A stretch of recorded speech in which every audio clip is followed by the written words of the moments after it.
দৈনন্দিন জীবনযাত্রায় ডিটক্স ওয়াটারের ভূমিকা কিন্তু আজকের হেলদি লাইফস্টাইলে অনস্বীকার্য। ডিটক্সিফিকেশন ছাড়াও ডিটক্স ওয়াটারের রয়েছে নানান উপকারিতা। আজকে আমার ব্লগে তাই ডিটক্স ওয়াটার নিয়ে থাকবে নানান তথ্য, থাকবে কয়েকটি ডিটক্স ওয়াটারের ইজি রেসিপি এবং তার গুণাগুণ। তাই স্কিপ না করে পুরো ব্লগটা দেখতে থাকো।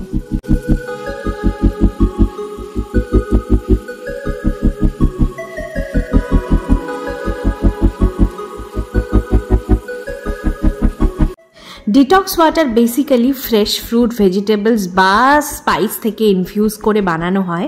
নিজের পছন্দ মতন ফ্রুট বা ভেজিটেবল ইনফিউজ করেই কিন্তু ডিটক্স ওয়াটার বাড়িতে বানানো যায়। ফ্রুট বা ভেজিটেবলস আমরা ব্লেন্ড বা জুস না বানিয়ে ইনফিউজ করে ডিটক্স বানাই, তাই এর ক্যালোরির পরিমাণও কিন্তু অত্যন্ত কম। এই কাঠফাটা গরমে ডিটক্স ইনটেক করা কিন্তু কিছু গুণাগুণ রয়েছে, যেমন এনার্জি লেভেল, ইমিউনিটি বাড়ায়, বডি পিএইচ ব্যালেন্স করে, স্কিন এবং বডিকে হাইড্রেটেড রাখে। প্রপার ব্যালেন্স ডায়েটের সাথে ডিটক্স ইনটেক কিন্তু ওয়েট লস প্রমোটও করে, তাছাড়া ডাইজেস্টিভ হেলথকেও কিন্তু ইমপ্রুভ করে। এবারে বলি, ডিটক্স ওয়াটার কিন্তু আমরা বানাবো কাঁচের বটলে। প্লাস্টিক, স্টিল বা অন্য কোনো মেটালের কন্টেনার ইউজ না করাই ভালো। আমি এখানে দু রকম বটলই ইউজ করেছি।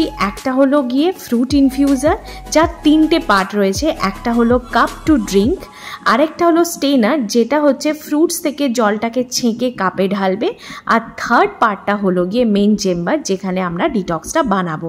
আর এটা কিন্তু ট্রাভেল ফ্রেন্ডলি। আর সেকেন্ড বটলটা হলো নর্মাল কাঁচের জলের বোতল। কিউকাম্বার মিন্ট ডিটক্সের জন্য আমি নিয়েছি কয়েকটা ফ্রেশ পুদিনা পাতা, 1 টুকরো দারচিনি, 1 টুকরো আদা, 1 টুকরো হচ্ছে পাতিলেবু, আর কয়েকটা শসার টুকরো।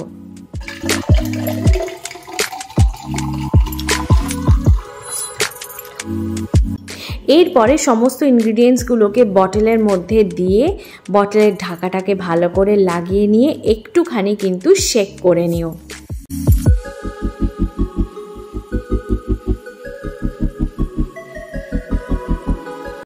তারপর মিনিট 15-20 নর্মাল টেম্পারেচারে রাখার পরে রেফ্রিজারেট করো ওভারনাইট।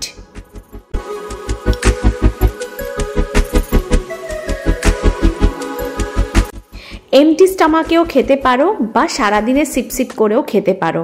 আমি কিন্তু সারাদিন সিপ সিপ করে খাই।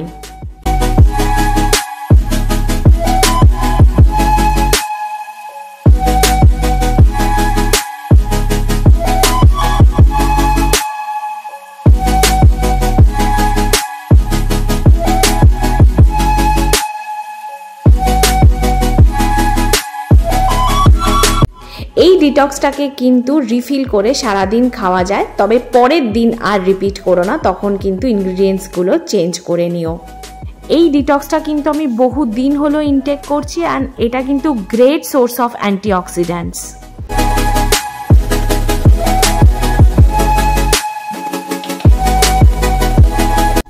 আগের ডিটক্সটা যেমন একটা ভেজিটেবল ডিটক্স ছিল, এবারে দেখাবো একটা ফ্রুট ডিটক্স।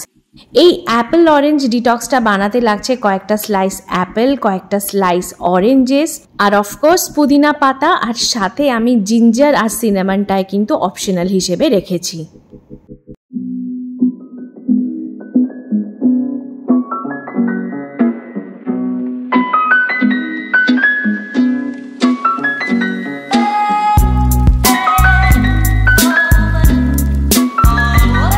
বানানোর প্রসেসটা তো নতুন করে বলার কিছু নেই। সমস্ত ইনগ্রিডিয়েন্টসকে একসাথে দিয়ে জলের মধ্যে তারপর একটুখানি হালকা একটা চামচের পেছন দিয়ে আমি একটু ক্রাশ করে নিলাম। তারপর বটলের ঢাকা বন্ধ করে একটু যেমন আগেরটাতে শেক করে নিয়েছিলাম তেমনি একটু শেক করে 10-15 মিনিট বাইরে রাখবো। তারপর এটাকে রেফ্রিজারেট করে দেবো ওভারনাইটের জন্য।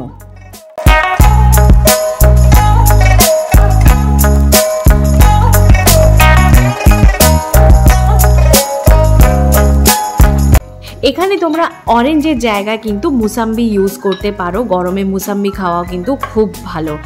অ্যাপেল, অরেঞ্জ ও মিন্টের গুণাগুণগুলোর মিশ্রণে এই ডিটক্সটা কিন্তু সামারে একটা দারুণ ইনক্লুশন হতে পারে। তোমরা ডেফিনেটলি ট্রাই করো। তবে আমি এই ডিটক্সটা খালি পেট বা বিকেলের পরে অ্যাভয়েড করি, আমার অ্যাসিডের টেন্ডেন্সি আছে বলে। আর রিফিল করার ব্যাপারটা কিন্তু সেম, তোমরা শেষ হয়ে গেলে রিফিল করে আবার ফ্রিজে রেখে দিতে পারো। আর আবার বলছি, কোনো ডিটক্স কিন্তু রিফিল করলে নেক্সট ডে আর ইউজ করবে না।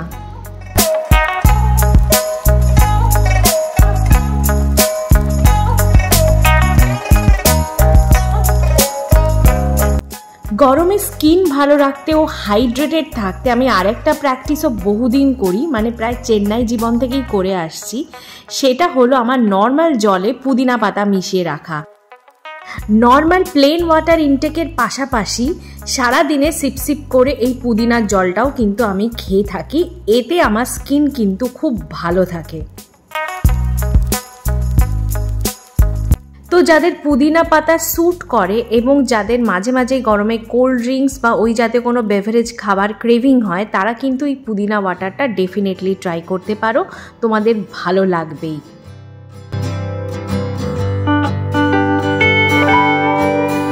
যাদের পুদিনা পাতা স্যুট করে না তারা কিন্তু এটা ট্রাই করো না, আমি আবার এটা বলে দিলাম।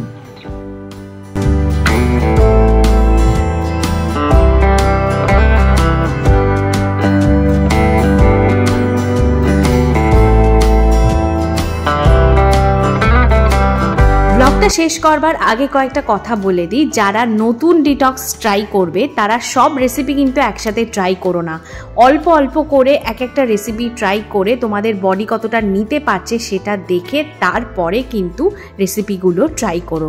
যাদের ঠান্ডার ধাত আছে তারা কিন্তু ফ্রিজ থেকে ডাইরেক্ট ডিটক্সটা বের করে খেও না, একটু নর্মাল টেম্পারেচারে আসার পরে তারপরে কিন্তু ইনটেক করো।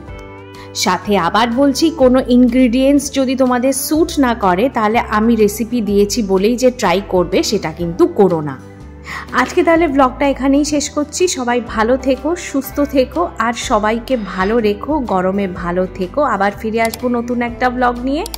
যারা এখনো পর্যন্ত সাবস্ক্রাইব করনি তারা ঝটপট একটা সাবস্ক্রাইব করে আমার চ্যানেলের পাশে থাকো। চলো আজ বাই বাই।